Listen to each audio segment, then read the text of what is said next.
Il-Maġistrat Gabriella Vella li mexxiet l-inkjesta tal-isptarijiet fuq perjodu ta' 5 snin approvat il-ħlas l-esperti ta' Rċevuti li wkoll kienu jkopru biss ftit minuti.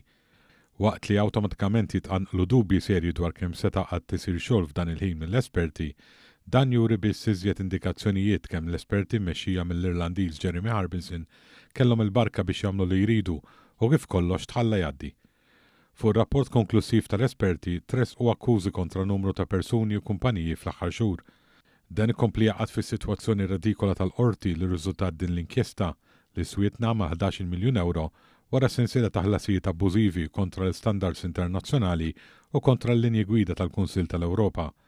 Jirriżulta li l-One News ċertu Barry O'Donnell, wieħed mill-esperti mqabbdin mill-kumpanija ta' Harbinson bħala kap tal-accountants forensiċi, irreġistra xogħlu ta' sija jew inqas f'20 irċevuta minn 28 okkażjoni fejn tfaċċa ismu. Fi 11 minnhom lanqas ikkontribwixxa nofsija xogħol kull waħda fejn għandu wkoll okkażjoni fejn iddikjara 12 minuta biss. Minkejja dan tħallas xorta waħda kull darba. Preċiżjoni kbira, forsi għax kif iddikjara Harbinson stess, l-esperti mqabbdin kienu kummerċjali f'kollox.